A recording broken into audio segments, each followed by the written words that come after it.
What's going on, everyone? Back with another episode of Stuff and Things, and today we are going over everything that I did at SHOT Show 2019. Now, if I'm being honest, SHOT Show coverage, it's kind of boring. Everyone always does the same thing. So today, basically, I'm going to scrub through all of the footage of anything that I recorded while I was out there in Las Vegas. And I'm probably going to break it up into a bunch of different days. So we'll start with the industry day and then day 1, 2, 3, and 4. This is going to be a long video, so I understand if you don't want to sit through the entire thing. So I will try to leave timestamps in the description down below. So check that out down there. I will try to break up things into the best way possible. And then if you want to jump ahead to see something specific that I may have covered, then just click that time link and it will take you right there. Or you could just be a real MVP and watch the whole damn video, because I'm probably going to be sitting here recording this for a while. There's a lot of footage to go through, and hopefully some of this stuff will get you guys excited for things that are coming up here soon on the channel. So without further ado, let's get right into this, starting with pre-SHOT Show actually.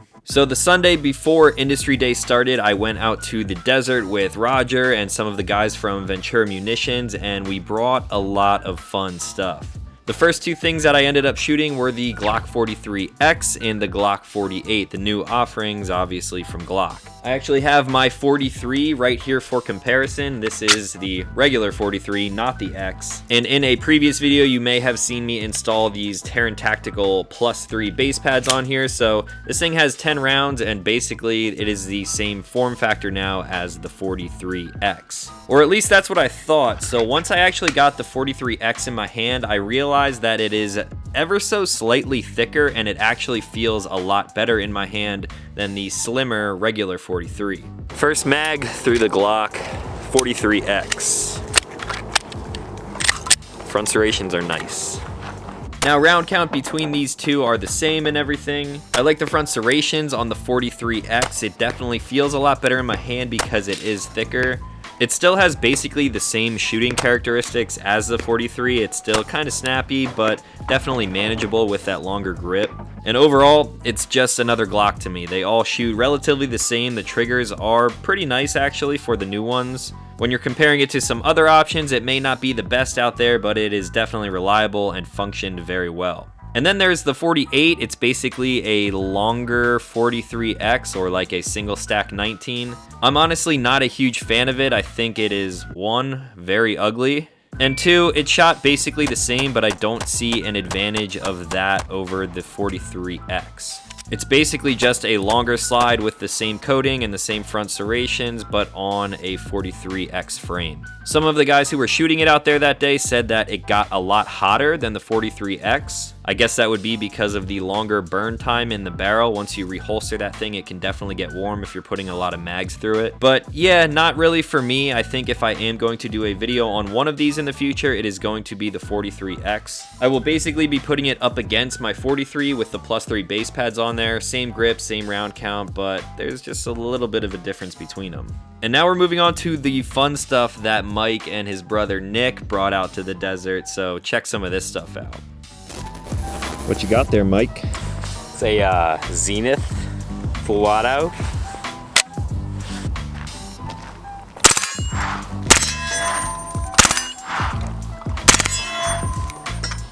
God, it's fucking dope. Dude.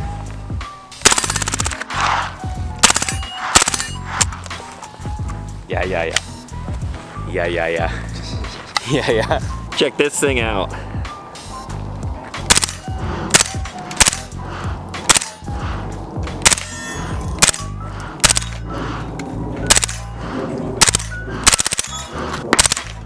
It's pretty sweet. This thing is dope. Yup. That's That thing is a piece of shit. This thing is a piece of shit. It's the shittiest gun we have, by the way. That's the shittiest gun we have. This gun right now.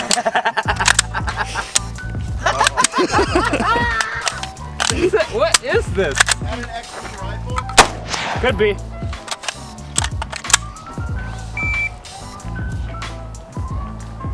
Take 2. You blew it. Whoa! Do it! Do it! Cut it to that.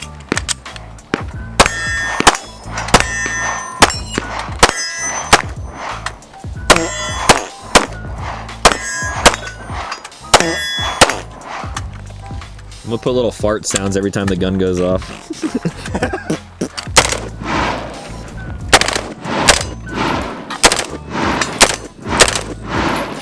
Ooh, that burns it.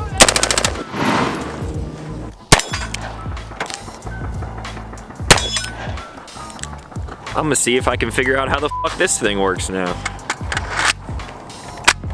Give it the gas. Dude, that is weird. Give me the gas. That is so weird.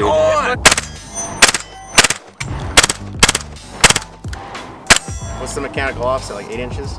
That's pretty dope. How about this thing now?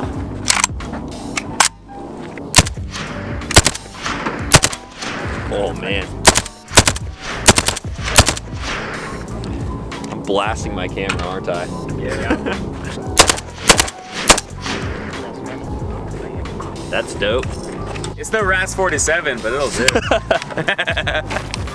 So there you guys saw a suppressed MP5, a P90, a full auto AR, an AK. There was a tuned 22 revolver, I believe, in there in the mix. I actually shot one of Nick's XDs. You guys know how I feel about XDs, but his was all tuned up with a trigger and an RMS on the top. I'll go on the record by saying it actually shot pretty decently. That was definitely one of the better XDs that I've ever shot. So yeah, overall, that was a super fun range session. If you guys have any questions on that stuff or anything else that you see in this video, feel free to leave those in the comments down below.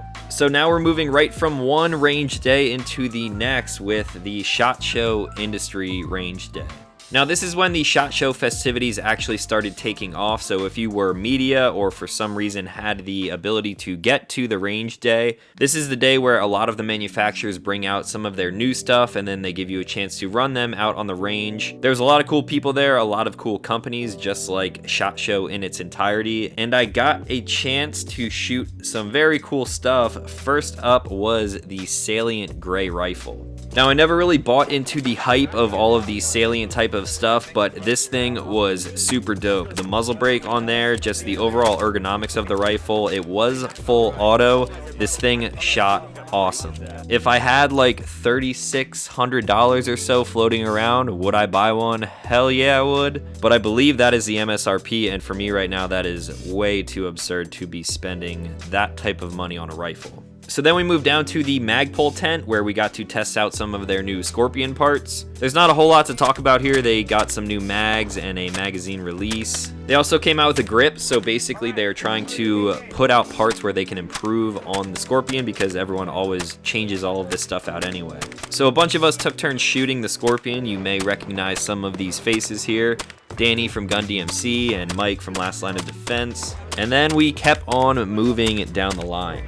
The next stop was with a company called Unita. I know I'm not saying that right, but it's like Utah and Uni, so Unita. Anyway, Unita Precision, basically they make uppers for ARs that turn them into a bolt action rifle. So here on deck first, I believe I was shooting 6.5 Creedmoor out of this gun. It was super windy this day out on the range, so my shots were not super accurate. I actually don't even know exactly how far out we were shooting because there is steel all over in the desert out there, so we're basically just shooting at targets at a bunch of different distances. And this is something that I probably would never buy myself because I'm not super into hunting and I can have normal ARs, semi-auto, here in my state. But everything was actually very, very smooth, and being able to drop an upper onto your lower like this and then have a bolt action rifle, it's pretty cool. This would definitely be useful for someone who maybe cannot have a normal semi-automatic AR in their state, or maybe for someone who just likes to hunt with bolt action rifles but you want to use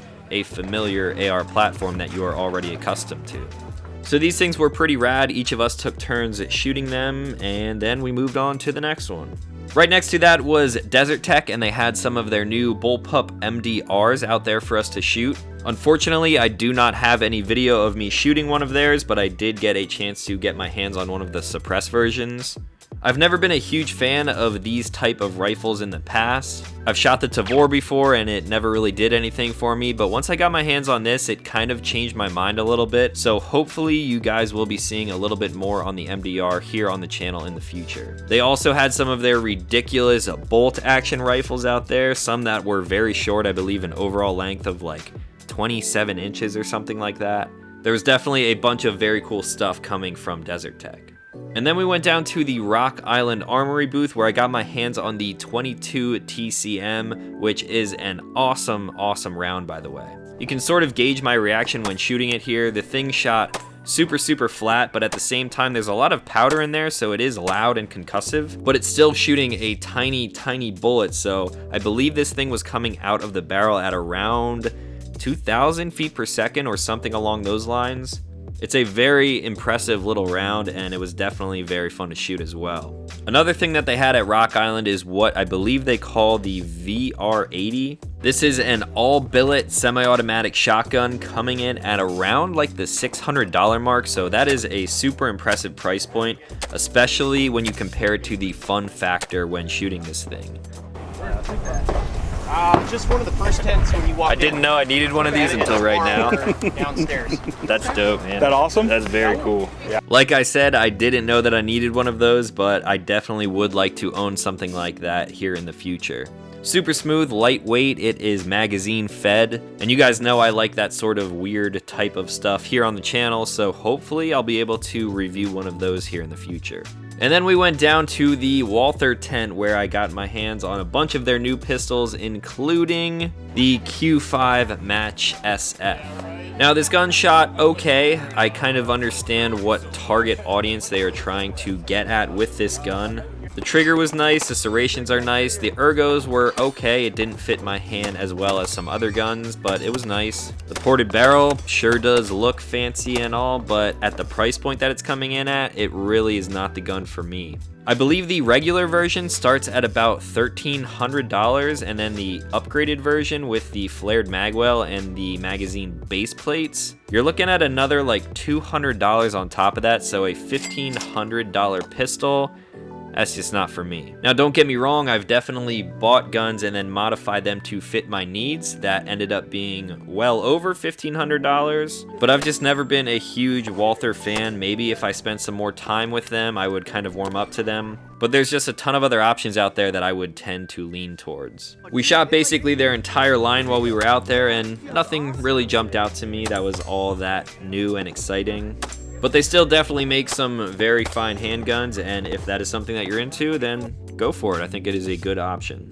Now we're getting down to something new. We stopped by the Mossberg tent where they had the new, what the hell is it called? MC1SC. The Mossberg MC1SC, which is basically taking a direct shot at companies like Glock with their 43 or Smith & Wesson with their Shield. It is a single stack striker fired polymer handgun, I believe, with both of the magazines that I had there. One of the magazines held 6 and the other one held slightly more, I believe, but let's just check out that footage real quick. Actually, you know what? MC1 subcompact 9mm.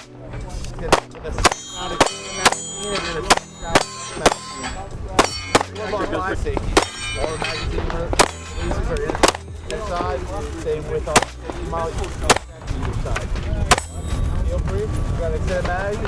So the only thing that I can really say about this is that I went into it with a low expectation. When Mossberg released this, everyone was like, yo, stick with shotguns, bro. And I kind of understand that, so when I went into shooting it, I was like, don't really have high hopes, but it actually surprised me a little bit because of those low expectations. The gun is ugly as all hell in my opinion, so don't get me wrong on that aspect of it, but it does have front serrations, which is a plus. The sights were okay. There were a bunch of different options there, and I opted for shooting the ones with the night sights. The trigger sort of reminded me of a flat face agency trigger that I have on my Gucci Glock 19, and it actually shot a little bit better than I thought it would. Now, does that mean I'm going to give up some of my other small, compact, single stack 9mm for something like this?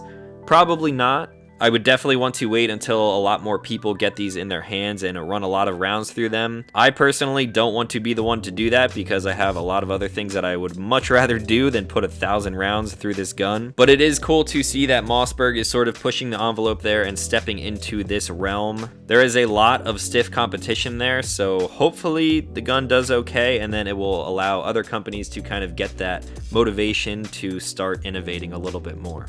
And then of course we could not skip over my friends down at Geisley, so we went down to their booth and tried out some of their new triggers and some of their actually entire AR platforms, which should be coming out relatively soon. Their triggers are impressive as always. I run them in a lot of different builds, and there are some new builds coming up here on the channel soon where you will see me using a bunch of their triggers and other parts. The guns were of course super fun to shoot, and of course the video speaks for itself. That little pistol that they had on the far right side of their tent was so concussive even while we were outside. I don't know what kind of brake was on there, but that thing is definitely a little fire breather, and yeah, it was really cool. It's fun. So that was basically it for the range day. That is all that I really got to film while we were there, and that leads us right into day one of SHOT Show on the actual show floor.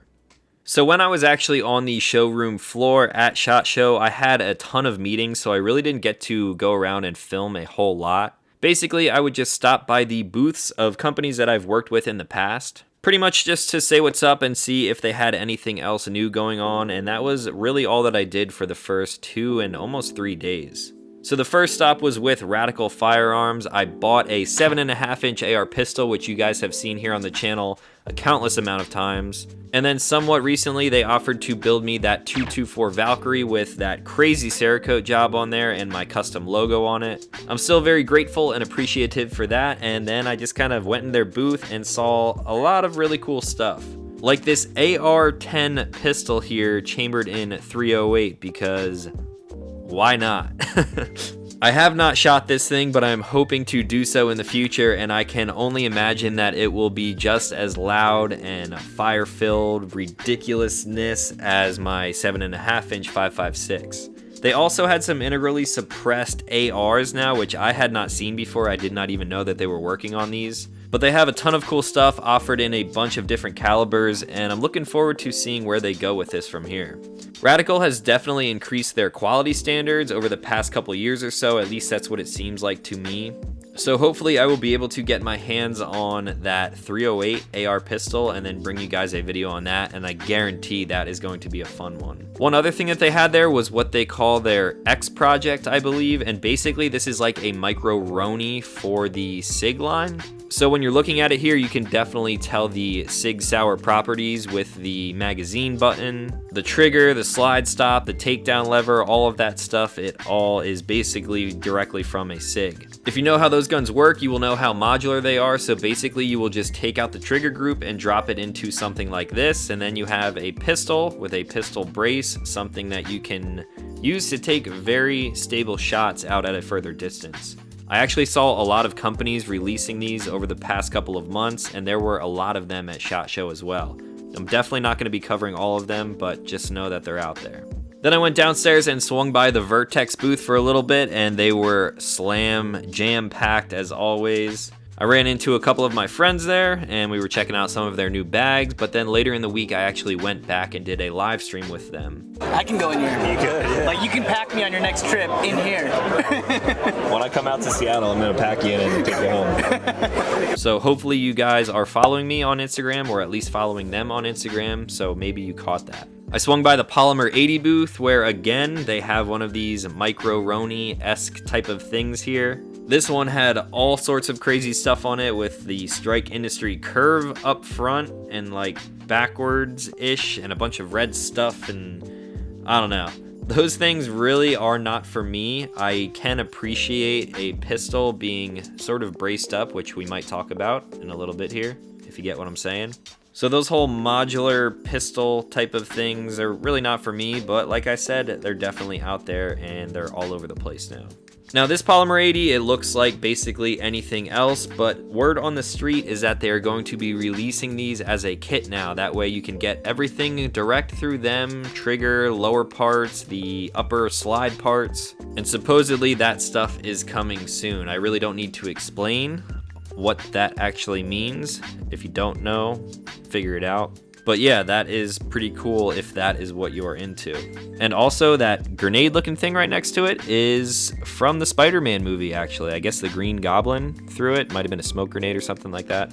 Kind of cool. There were a bunch of movie props all around there. Like this necklace that Norman Reedus wore in the Boondock Saints, and then an actual Ted, like life-size Ted. That was actually one of the props that they used in the movie, and these were all brought to SHOT Show by the guys from Leviathan Group. Then, of course, I had to swing by the Nighthawk custom booth just to get my hands on the Agent 2 again. There are some new options that they did not have when I first did my video on them, like this stainless version with a titanium nitride barrel. Not a huge fan of stuff like that, but this thing does look and obviously feel very good in the hand. It looks awesome. And then they had a darker version, darker than the one that I shot in my video. This one was mounted up with a Vortex Viper on the top, so anyone who does not like unconventional 1911s, all of the purists out there are just screaming at the screen right now. If it's not a 45, it's not a true 1911. Whatever. There was also this gun, and I forget the actual name of it, but it is, of course, a Nighthawk 1911 with an RMR cut on top, and this thing is compensated. I would really like to get my hands on that and test it out. I have yet to find the perfect 1911 for me, but maybe someday I will save up a bunch of money and then just go all in with a Nighthawk, because they make some of the nicest guns out there right now. Speaking of things that are very nice with high tolerances and all of that good jazz, I went down to the Chris Reeves booth. Now, if you don't know Chris Reeves or have never handled one of their knives before, I definitely recommend checking out their booth at the next SHOT Show, or basically anywhere you can get your hands on one. I've actually been EDCing one of their knives for the past month, and I have not shown you guys yet, but I promise I will bring a video on that soon. One of their knives that I do not have, but they had there at the booth, is what they call their Impinda. So this thing is made out of titanium. The blade steel is S35VN. It has a nail nick to open it up, and it may seem like just another sort of modernized traditional folder, but this thing is made with all of those super high tolerances that Chris Reeves works with. It has some super premium materials, and they also had a side scaled version of it with a,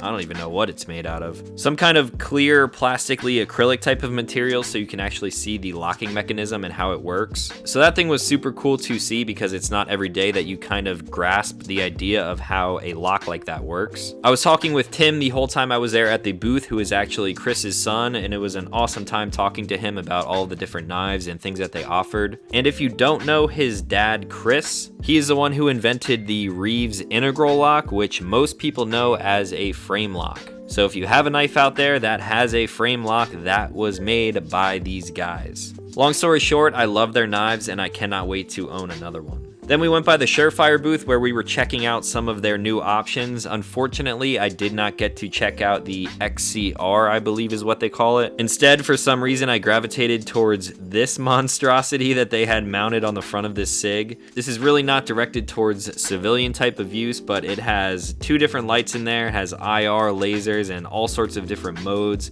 Just a bunch of crazy stuff on there. I gravitated towards filming it just because of how big and bulky and sort of ridiculous the thing looked. But I'm sure I will be able to get my hands on one of the new compact weapon lights here in the future, and if that's something that you guys want to see a video on, I will definitely make that happen. And then I walked by the full conceal booth, the folding Glocks, and I know there's a lot of opinions out there on this, and for now I'm going to sort of save those opinions and kind of keep them to myself. This was day 1 of the show, and then after day 2 of the show we ended up going to a party where I shot this and also the 43. So once I get around to that footage, which will be in a different video, I will let you guys know my full opinion on what I think of those things, but for now you can sort of form your own opinion. We went past Angstadt Arms, where they had these awesome 9mm ARs. I feel like every time I see something coming from Angstadt, they are just getting smaller and more innovative with their different braces and barrel lengths. Supposedly, they are reliable and do run very well, which is kind of hard to do with a pistol caliber like that in an AR platform. I would definitely love to get my hands on something like that to shoot. I'm not sure if I will go the Angstadt route though, because they are a little bit pricey, but you can definitely count on there being a 9mm pistol caliber carbine video here on the channel sometime soon. And that was basically it. That was all that I filmed for the first day of the SHOT Show floor. We then went out to the Vertex party, where I was greeted by this. Think about getting one, but I know you got the PD. Like, I just want money for my own stuff. Money. Yeah, right, you know you got like. You see the guy on the TV? So that was kind of cool. Of course, they had a bunch of different people who have made videos for them and their content playing on the TV. So there was a lot of me up on the wall there. It's kind of weird when there's a lot of people around. But yeah, we had a good time, partied a little bit. and the night kind of escalated quickly from there.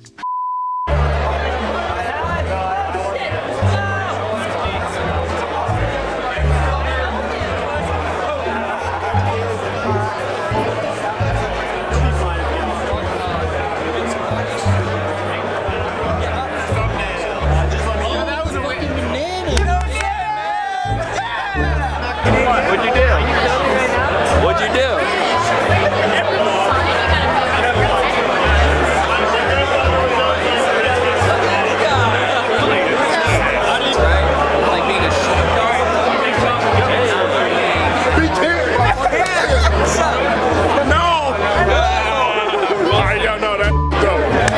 We just spent the last like hour trying to go to the next party at some f***ing bar that everyone apparently goes to. We think we're on the right way. It's this way. Because this guy was leading us the whole that black time. people don't know how to find goddamn chicken? Yes. Oh, you're looking for chicken now? Did you just smell it? The back of the kitchen. I don't give a Yeah, fill them up.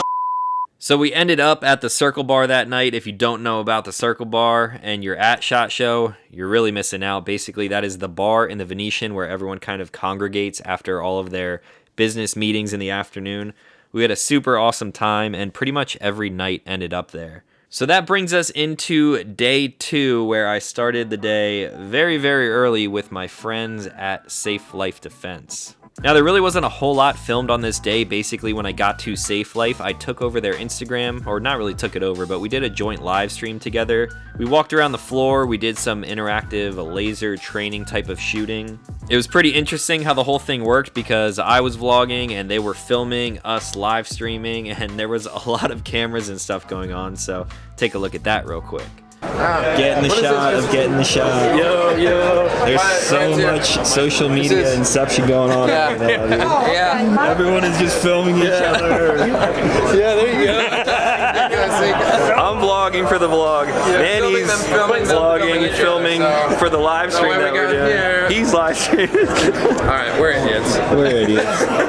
This is ridiculous. And then during that, I walked past the Deadfoot Arms booth where they had a bunch of really crazy movie prop looking type of stuff. They had this one AK that was completely like metal fabbed up. It was super ridiculous looking, fairly heavy, but honestly not as heavy as you might think. So that thing was pretty cool to see, and then the rest of the day I was just wrapped up in meetings, basically non-stop, meeting after meeting. I did then leave the SHOT Show floor right after they closed, and I headed off to that event, which is known as the Gift of Gun, and I filmed a ton of stuff there, so you guys will get a full dedicated video on that sometime in the future, hopefully in the next like 2 or 3 days. So now we're going to skip right ahead to day 3 on the SHOT Show floor. Now there's really just a bunch of random content that I filmed on this day because I was basically getting the first chance to walk around the floor sort of aimlessly. So here was a suppressed Noveski in 9mm with a, I don't even know what type of suppressor was on the end of that. But that thing was pretty rad. I would definitely love to shoot something like that. And then I did swing past the Kel-Tec booth. A lot of people hate on Kel-Tecs and hate on me because I like shooting Kel-Tecs. Say what you want, but they are very fun guns to shoot. So here was a PMR 30, which I've done a video on and actually given one away in the past. This one was mounted up with an RTS optic. Pretty cool looking design. It is in OD green.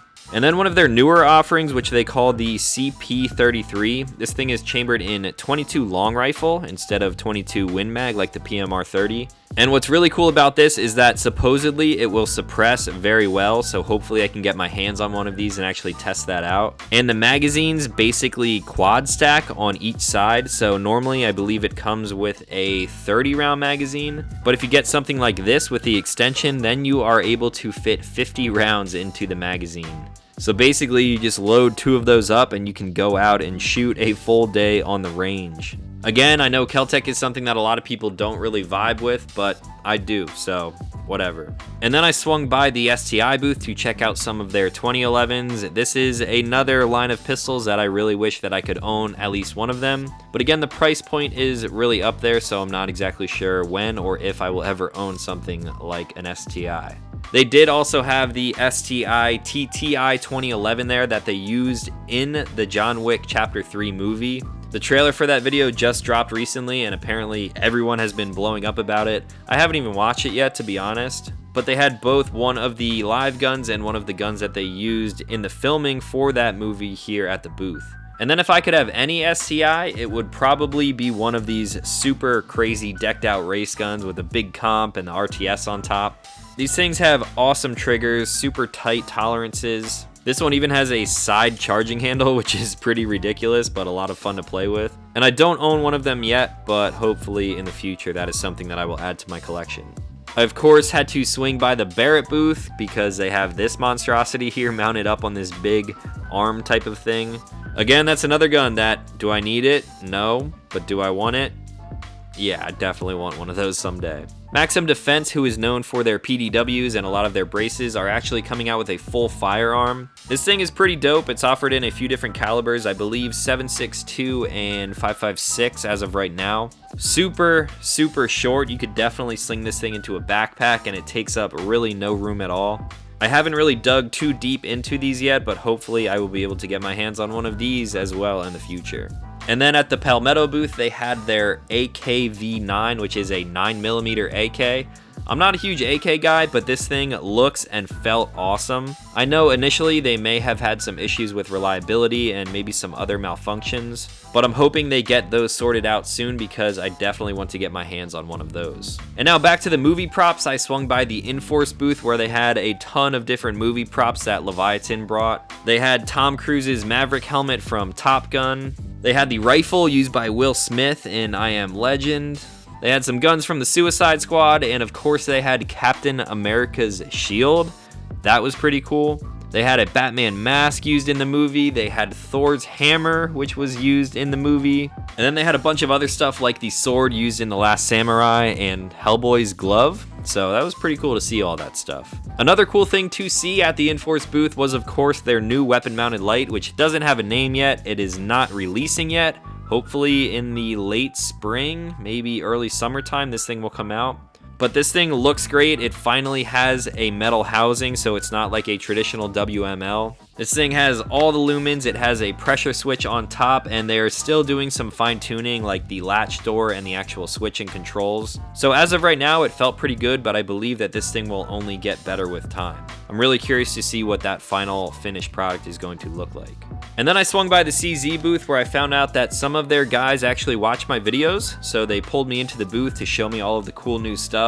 The thing that really stuck out to me was the Scorpion Micro K, which I wanted to get over my Evo 3 S1, but of course they were super hard to find. Supposedly the civilian versions are shipping now, but what really caught my eye was the law enforcement version of this gun. So basically, if you take my Scorpion and pretty much everyone else, all of the mods that they do to a stock Scorpion, and then you give it that shorter, I believe a 5-inch barrel with an M-LOK handguard on there, and then you change the grip and you change the mag release, you extend the charging handle, you delete the right-handed safety, and then you put a brace on it, a side folding brace from SB Tactical, basically almost everything that I did to my Scorpion.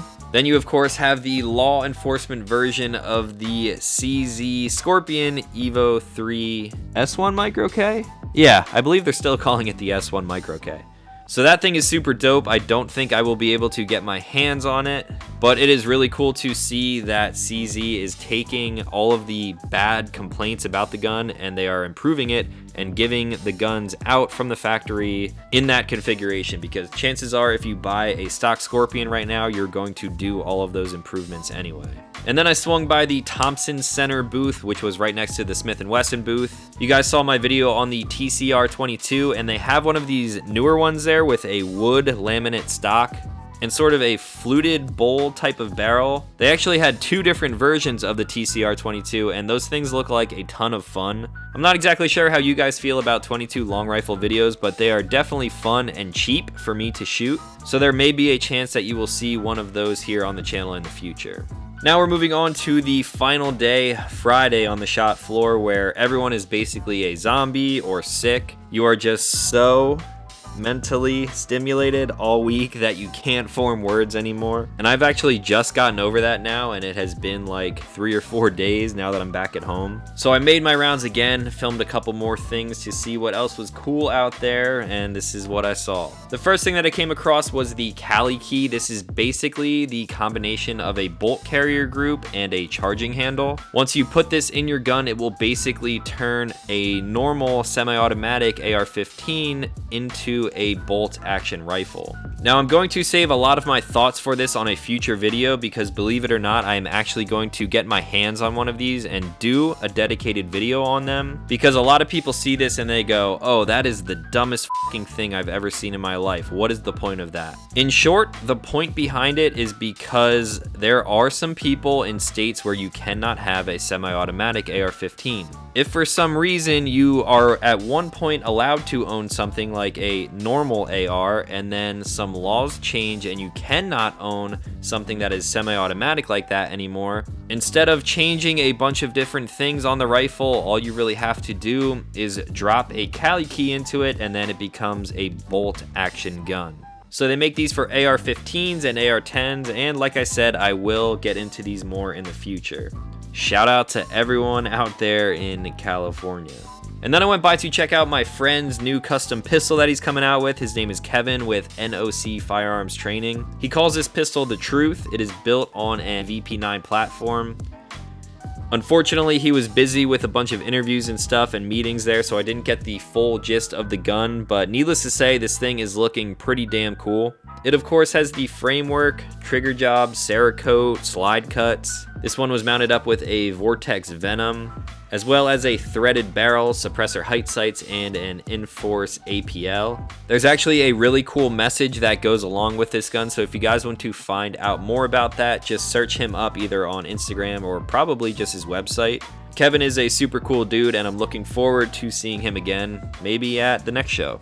And then I saw a post on Instagram from my friends at Blade HQ, and they posted one of these things. When I saw it and the way that it worked, I was just kind of mind blown, so I was like, I need to find that place. I made a beeline straight for Artisan Cutlery, where I got my hands on it for the first time. I don't even really know if it has a name dedicated to it yet, but I was talking to a few guys at their booth, including Russell, and I left their booth with one of these things, and you guys will see a full video dedicated to this thing sometime in the future. It is a super cool design. Basically, it is an automatic balisong, so you can kind of flip it around like you would a normal bally, but when it's out here like this, it has a button, you can close it. What? That is f***ing cool. This, of course, is not a live blade. It is basically a tool blade with a bunch of different tools on it. But yeah, some super cool stuff. I've actually never seen Artisan Cutlery before because they are fairly new. But I am stoked that they let me check this thing out. And yeah, definitely going to be a full video on this coming soon. And then right across the street from them was Medford Knives, where they had this massive Praetorian. I'm not even sure what the actual designation for it is called, but this is a big knife. I've definitely been getting more into the higher end type of knives. I've sold off a ton of my very cheap knives to afford some newer ones like the Chris Reeves that you guys have not seen yet. And Medford is definitely on that list of grail knives. I'm not exactly sure which one I want yet. I'm kind of weighing my options. I got to play with a lot of them there at the booth, but that is definitely one knife manufacturer that I will be adding to my collection here in the future. Oh, and then I went to the High Point booth. I almost forgot about this actually. They had High Points that were comped, and of course all of the crazy Cerakote and stuff like that. This is actually a High Point comp. It is branded and they make it. But then the real thing that a couple people wanted me to actually cover was this thing right here, which is actually a 3D printed prototype. This is not a real gun, although it looks very real. So this is a newer High Point that they have coming out sometime soon, I believe. I'm not gonna lie, it's actually not that bad. At least it doesn't feel that bad. The ergos are definitely improved from the previous models. It has front serrations. It's still ugly as hell, but I mean, I'm curious to see what this thing will actually be like when it comes out. The thing is, if they increase their price point at all from the previous models, this thing is just not going to do well at all. You're already looking at the $180 mark right now, so if you extend that to like $200 to $250, you're getting into a market there that, as of right now, I just don't think that they can compete with. You got Taurus. Even if you have really good deals, you can get some things like a Shield around that price point if you're like really looking. Maybe not quite $250, but there is still a lot of decent value guns in that price point. So I'm hoping that they kind of step it up and can produce something that actually sells and maybe gets rid of the reputation that they have. But at the same time, they kind of embrace that reputation. They know that their guns are relatively cheap, or I should say very cheap. And maybe I will do a follow-up high point video with one of these things once they come out. And then the last thing that I actually filmed on the floor was the Lantac booth. I hung out with these guys at the Circle Bar with some other friends the night before. They actually brought down one of their pistols to the live streams that I did with Vertex. And these guys are making some of the highest quality parts and overall ARs for that matter in the industry right now. The stuff is definitely very expensive, but you are paying for that super high quality. I talked with them briefly about some of their testing and things that they do that make their products superior to some others out on the market. And I personally do not own anything from them. I have not even shot any of their products. But hopefully in the future, that is again something else that I can do, because from what I've seen, they make some really dope stuff. Whew, so that was it. That was my SHOT Show week. There was a lot of cool stuff going on there. There is still a bunch of behind the scenes things that I obviously just did not film. Some meetings with people and companies and collaborations and just overall projects that I'm gonna be working on. Speaking of that, here is actually a clip of something that I teased over on my Instagram, and this will be coming out in the next like 2 weeks or so. All right, so we're back at the house. SHOT Show is over and things are kind of wrapping up. We're trying to figure out how to like talk again, because after you talk for so long, you just kind of forget. We brought some friends over and you might recognize some of their faces. We got a whole production over here. Say hello to this guy. How's it going, guys? Seen him around. We got some stuff on the table, which I might be censoring out so you guys can't see it all right now, but we filmed a knife banner and it's going on their channel maybe like 2 weeks after this video goes live. I can't show you, can I? Okay. Check out this rig right here that Jamie runs. Think I can vlog with that? Probably not. B-roll camera. So you guys are gonna see that relatively soon. So there you guys saw we had the whole studio set up to film a knife banter. I was there with Zach and Jamie from Blade HQ.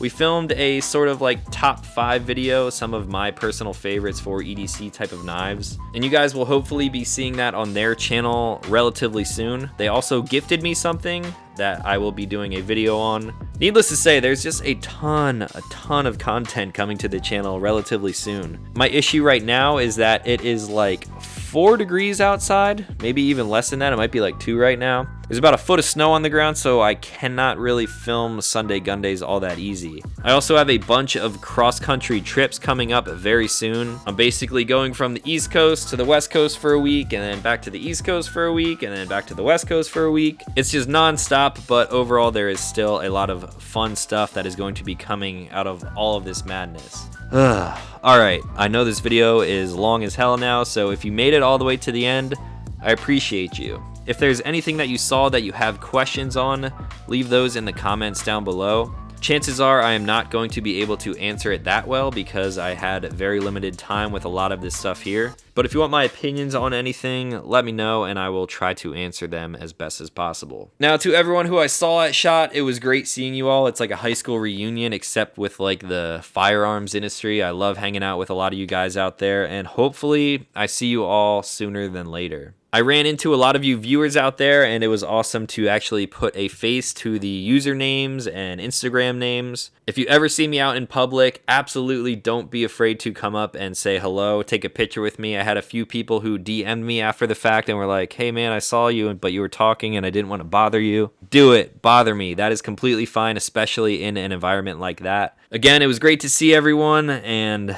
that's it. My brain is still pretty much fried. So if you are new to the channel, consider clicking subscribe. I make new videos every week, and you guys just got a very big glimpse at a ton of stuff that is coming to the channel soon. So hopefully something there was subscribe worthy, you know? Now that is all for this SHOT Show 2019 coverage. Thank you guys for watching, and I will talk to you in the next one.